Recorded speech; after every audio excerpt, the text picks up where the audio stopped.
Welcome friends, welcome to new episode. Okay,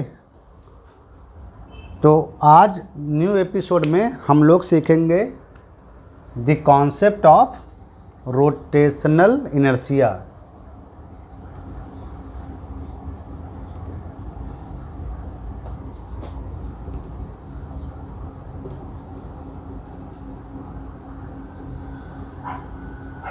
rotational inertia को moment of inertia भी बोलते हैं, तो वो भी मैं लिख देता हूँ, मास मोमेंट ऑफ इनर्शिया और सिंपली मोमेंट ऑफ इनर्शिया। ठीक, रोटेशनल इनर्शिया बोलो चाहे मोमेंट ऑफ इनर्शिया बोलो। ठीक है, देखो ये क्या होता है, इसको समझने से पहले हम लोग सिर्फ इनर्शिया के बारे में बात करते हैं। इनर्शिया क्या होता है ये आपको समझा चुके हैं, फिर भी दोबारा देख लो। जैसे ये हमने एक मास लिया, कोई एक पार्टिकल है जिसका मास m है। अगर हम इसको लीनियरली मूव कराना चाहें, मतलब एक डायरेक्शन में मूव यानी मोशन देना चाहें ऐसे, तो हमको वो इतनी आसानी से वो नहीं जाता है, कुछ वो रेजिस्ट करता है कि भाई हम मोशन करना नहीं चाहते, तो हमको कुछ फोर्स देकर उसको मोशन देना पड़ता है। अगर उसका मास थोड़ा और बढ़ा दें, मतलब इसी मास में थोड़ा मास और ऐड कर दें, यानी बड़ा मास ले लिया, अब इसको अगर मूव कराना चाहें तो हमको और ज़्यादा ताकत की ज़रूरत पड़ेगी। सिमिलरली और मास बढ़ा दें, मतलब इसमें भी थोड़ा एक और मास जोड़ दें, तो यानी और बड़ा मास हो गया।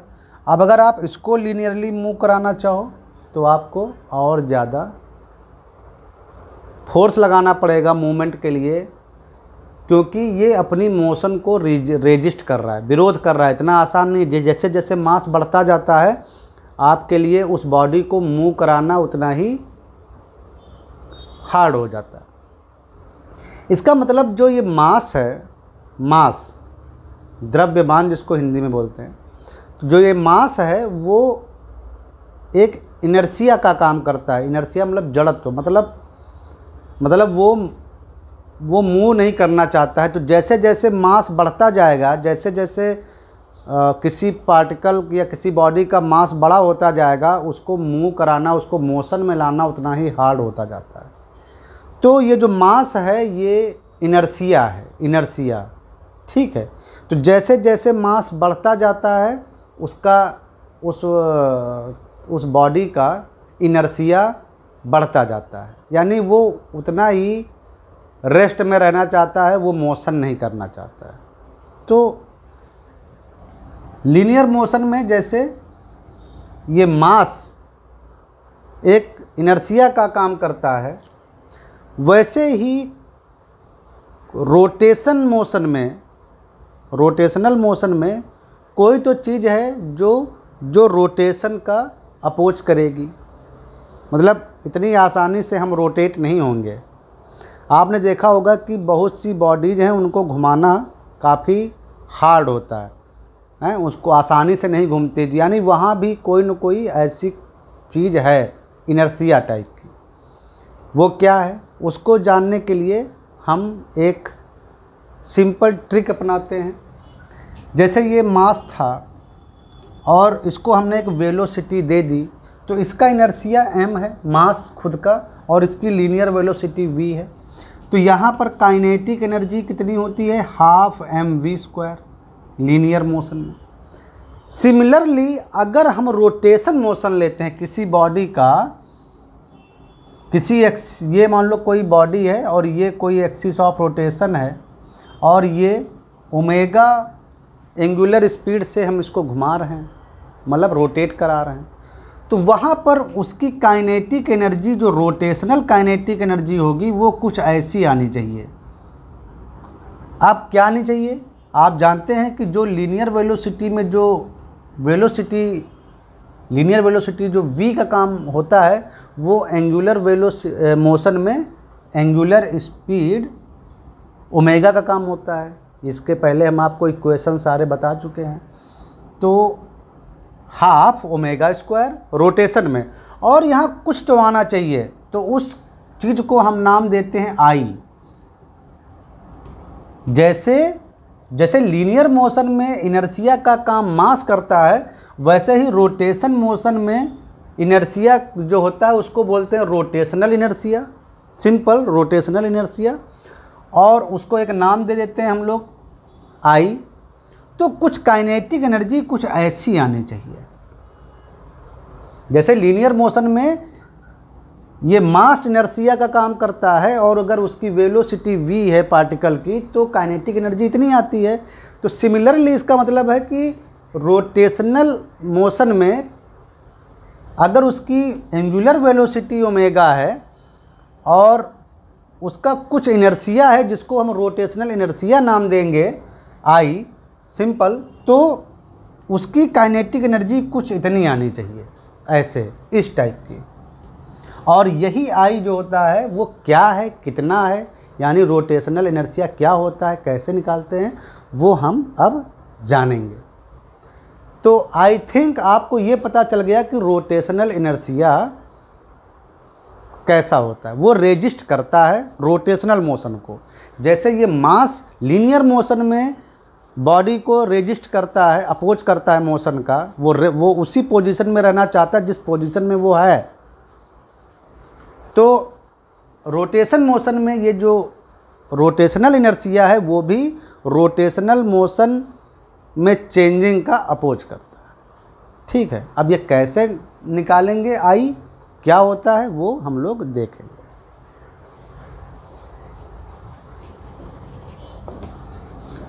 उसके निकालने का तरीका आपको समझा दे रहे हैं। देखो, हम फिर से अपने साइकिल के पहिए को उठाते हैं। तो ये रहा साइकिल का पहिया, रिम, उसके ऊपर ये रहा टायर रबड़ वाला, ये रहा एक्सेल, और ये रही उसकी तीलियां यानी स्पोक्स, और ये रहा एयर वाल्व जिससे हवा भरते हैं। ठीक है, ये सारे पार्ट्स एक दूसरे से रिजिडली कनेक्टेड हैं, मतलब आपस में रिजिड कनेक्शन है। रिजिड कनेक्शन मतलब एक दृढ़ कनेक्शन, वेल्डिंग टाइप, मतलब जॉइंट, हार्ड जॉइंट। तो आप समझ रहे हैं, जब इसको आप कोई एक रोटेशन मोशन देंगे एंगुलर वेलोसिटी ओमेगा से, ओमेगा पता है ना क्या होता है, ओमेगा यानी angular velocity is nothing but D theta by D T, यानी पर सेकेंड या पर यूनिट टाइम वो कितना एंगल बॉडी घूमी रोटेशन एक्सिस के रिस्पेक्ट में। और ओमेगा यू नो इतना होता है, क्योंकि एक रिवोल्यूशन में 2 पाई रेडियन एंगल होता है, और अगर ये एक पूरा चक्कर लगाने में लगा टाइम t है तो ये होता है, t को टाइम पीरियड बोलते हैं। और ओमेगा को ऐसे भी लिख सकते हो 2 pi f, where f is the frequency. Frequency is what, कि एक यूनिट टाइम में या एक सेकेंड में कितने रिवोल्यूशन हो गए, या एक मिनट में कितने रिवोल्यूशन हो गए। ज़्यादातर मशीनों में आपने देखा होगा रिवोल्यूशन को मिनट में देते हैं, आरपीएम, राउंड पर मिनट, आरपीएम बोलते नहीं है कि ये मशीन 400 आरपीएम से घूम रही है इसका चक्का। तो आरपीएम मीन्स राउंड पर मिनट, यानी एक यूनिट टाइम में, यानी एक मिनट टाइम में वो कितने चक्कर लगा रहा है, रिवोल्यूशन। एफ फ्रीक्वेंसी सेकंड में है तो सेकंड में लिखिए, आवर में है तो आवर में लिखिए। ज़्यादातर हमारे जो क्वेश्चंस होते हैं वो पर यूनिट्स, उसका जो यूनिट है वो सेकंड में लिया जाता है। जैसे एंगुलर स्पीड रेडियन पर सेकंड में नापी जाती है। ठीक है, frequency number of revolution per second में ज़्यादातर अपने जो सिलेबस में चीज़ें आती हैं। अगर वो आरपीएम में फ्रीक्वेंसी दी है, जैसे मान लो फ्रीक्वेंसी दी हो 400 आरपीएम, ये आपकी फ्रीक्वेंसी है, तो आप उसको कुछ मत कीजिए, 400 डिवाइडेड बाई 60, तो राउंड पर मिनट है ना, तो पर सेकंड हो जाएगा। अरे भाई 1 मिनट में 60 सेकंड होते हैं, तो 60 सेकंड में अगर इतने राउंड हैं तो 1 सेकंड में यानी तो 60 से डिवाइड कर देंगे, तो ये फ्रीक्वेंसी आ जाएगी राउंड पर सेकंड में। ठीक है, एंगुलर स्पीड रेडियन पर सेकंड में लेते हैं हम लोग, तो ये तो आप जानते ही हो, तो हम इसको पहले मिटा देते हैं। देखो, अब हम इस अगर पूरे व्हील को ओमेगा एंगुलर वेलोसिटी से घुमाएंगे, तो चूँकि ये सारे जो बॉडी के जो पार्ट्स हैं आपस में रिजिड कनेक्शन में हैं, तो सारे पार्ट्स, चाहे वो स्पोक हो, चाहे वो टायर हो, चाहे वो रिम हो, चाहे वो ये हवा भरने वाला वाल्व हो, ये सब इसी एंगुलर वेलोसिटी ओमेगा से ही घूमेंगे, है ना, क्योंकि आपस में रिजिड कनेक्शन है उनका। तो आई को जानने के लिए पहले हमें क्या निकालना पड़ेगा, रोटेशनल काइनेटिक एनर्जी पूरे सिस्टम की। फिर हम उसको कंपेयर करेंगे तो पता चलेगा आई यानी रोटेशनल इनर्शिया वास्तव में कितना होता है, क्या होता है। तो ऐसे ही इसी बेसिस पर हम एक बॉडी बना लेते हैं समझने के लिए। जैसे किसी रिजिड बॉडी में बहुत सारे पार्ट हैं, तो मान लो कि ये एक बॉडी है, उसका कोई एक बॉडी पार्ट है M1, दूसरा बॉडी पार्ट है M2, तीसरा बॉडी पार्ट है M3, चौथा बॉडी पार्ट है M4 और पांचवा बॉडी पार्ट है M5। और ये सारे बॉडी एक दूसरे से रिजिडली कनेक्टेड हैं। जैसे अभी हमने पहिया लिया था, उसके सारे पार्ट्स, रिम, टायर, स्पोक्स और उसका हवा भरने वाला छुच्छा, ये सारे एक दूसरे से रिजिडली कनेक्टेड थे, तो हमने वैसे ही ले लिया। और हमने यहाँ पर ये मान लिया कि ये है वो रोटेशन ऑफ एक्सिस, जैसे आप इस पेन को देखिए और इसके अराउंड ये घूम रहा है, सिंपल। फिर क्या करेंगे, काइनेटिक एनर्जी देखो हमको निकालनी है, रोटेशनल काइनेटिक एनर्जी। उसी से हमको पता चलेगा कि आखिर ये मूवमेंट ऑफ इनर्शिया क्या होता है, मूवमेंट ऑफ इनर्शिया या रोटेशनल इनर्शिया। तो काइनेटिक एनर्जी हम निकालने जा रहे हैं पूरे सिस्टम की रोटेशन में। तो ये पहला आप बॉडी पार्ट उठा लो, उसका सेंटर ऑफ मास देखो कहाँ पे है, मान लो यहाँ पे है सेंटर ऑफ मास। तो उस सेंटर ऑफ मास से इस रोटेशन एक्सिस की बीच की जो डिस्टेंस है आप उसको निकाल लो, ये मान लो R1 आया। सेंटर ऑफ मास है, याद रखना, सेंटर ऑफ मास। दूसरा बॉडी पार्ट उठा लो, मान लो उसका सेंटर ऑफ मास यहाँ पे, उसको यहाँ से मिला दो रोटेशन एक्सिस से, उसको मान लो R2 डिस्टेंस। इसका सेंटर ऑफ मास मान लो यहाँ है, उसको इससे मिला दो और उसका नाम दे दो R3। इसका मान लो सेंटर ऑफ मास यहाँ है, इस बॉडी पार्ट का, ये पूरी होल बॉडी है, उसके अलग अलग पार्ट हैं जो रिजिडली कनेक्टेड हैं एक दूसरे से। इसको मिला दो और इसका नाम दे दो R4। और सिमिलरली इसका नाम दे दो, ये बॉडी पार्ट ले लो, ये उसका सेंटर ऑफ मास हुआ, इसको इससे मिला दो और इसका नाम दे दो R5। करेक्ट। अब अगर ये ओमेगा वेलोसिटी से पूरी बॉडी को घुमाया जाए तो हर पार्ट भी ओमेगा एंगुलर वेलोसिटी से घूमेगा, क्योंकि सारे बॉडी पार्ट्स रिजिडली कनेक्टेड हैं।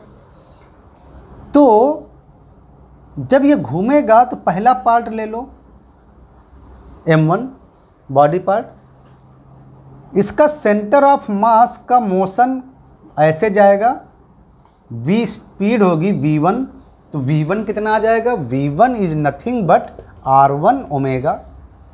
पढ़ा चुके हैं लीनियर वेलोसिटी और एंगुलर वेलोसिटी में रिलेशनशिप। सिमिलरली ये जो दूसरा जो बॉडी पार्ट है उसका सेंटर ऑफ मास, उसकी लीनियर वेलोसिटी ऐसे जाएगी और वो होगा v2 equal to r2 omega.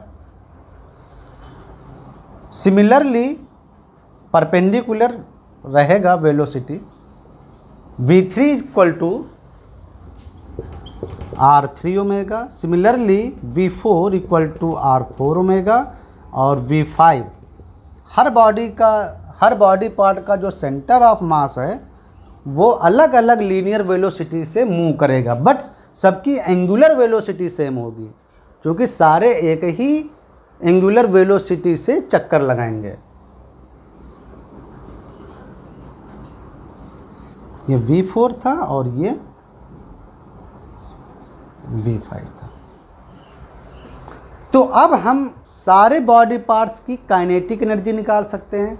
तो पहले बॉडी पार्ट, तो टोटल काइनेटिक एनर्जी को यहाँ पर पहले के रोटेशनल लिख लेते हैं, यानी सभी पूरी बॉडी की रोटेशनल एनर्जी। पहले बॉडी की काइनेटिक एनर्जी, काइनेटिक ही है, रोटेट कर रहा है तो रोटेशनल उसका नाम दे दिया।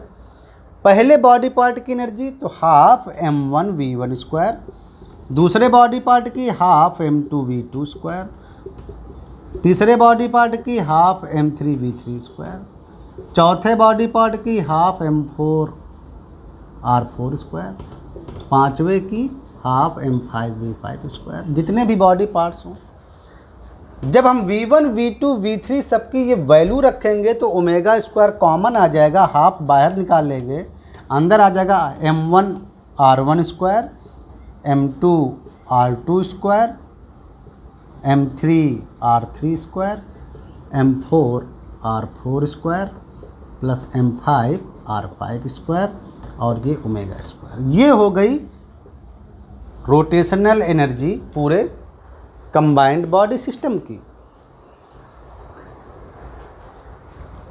काइनेटिक एनर्जी इनर्शिया के हिसाब से इतनी होनी चाहिए थी, रोटेशनल इनर्शिया के हिसाब से, और हमारी इतनी निकली। तो ज़रा कंपेयर करके देखो, हाफ हाफ, ये हाफ ये हाफ, ओमेगा स्क्वायर। तो ये आई क्या होता है? आई ये होता है,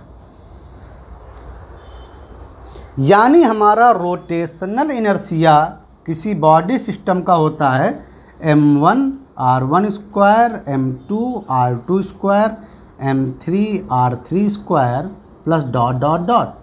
यहाँ 5 बॉडी सिस्टम थे, यहाँ 5 बॉडी पार्ट है तो हमने 5 लिखे थे। अगर बहुत से बॉडी पार्ट कनेक्टेड हों तो उनका कंबाइंड जो इनर्शिया निकला, रोटेशनल इनर्शिया, वो कुछ ऐसा आएगा। अगर n बॉडी पार्ट हैं तो mn/r(n) स्क्वायर ऐसे, यानी बॉडी पार्ट एक उठाओ, उसका मास, उसके सेंटर ऑफ मास से, उस बॉडी पार्ट के सेंटर ऑफ मास से एक्सिस ऑफ रोटेशन के बीच की डिस्टेंस लिखो और उसका स्क्वायर कर दो, प्लस इसी तरह दूसरी बॉडी के साथ करो, इसी तरह तीसरी बॉडी के साथ करो और इसी तरह nth बॉडी पार्ट के साथ करो और सभी के ये वैल्यू उठा के जोड़ दो। तो इसको ऐसे भी लिख सकते हो, combined I equal to 1 to n mi/ri square. ये होता है आपका rotational inertia of a system of particle या बॉडी ऑफ सिस्टम्स, जिसमें बहुत सारे सब सिस्टम्स हों, बॉडी पार्ट्स हों। तो ये होता है आपका रोटेशनल इनर्शिया। समझे? ये बताता क्या है? देखो, कोई भी बॉडी पार्ट उठाओ, जैसे हमने अभी m1 उठा लिया, ये वाला केवल देखो, ये वाला m1 और उसके सेंटर ऑफ मास से एक्सिस ऑफ रोटेशन के बीच की दूरी का स्क्वायर, बीच की डिस्टेंस का स्क्वायर। बाकी सब भी वही चीज़ें हैं। अगर ये वैल्यू कैसे ज़्यादा होगी? ये वैल्यू ज़्यादा होगी, मास अगर एक्सिस ऑफ रोटेशन से दूर है जो मास है, अगर उसका, जैसे ये बॉडी पार्ट आप M1 ही ले लो, उसका जो सेंटर ऑफ मास है अगर वो एक्सिस ऑफ रोटेशन से और दूर होता तो R1 की वैल्यू और ज़्यादा होती, स्क्वायर करोगे उसकी वैल्यू और ज़्यादा आएगी, तो यानी टोटल वैल्यू बढ़ जाएगी। ये रोटेशनल इनर्शिया क्या था कि वो रोटेशनल जो मोशन है उसमें चेंज का अपोज करता है।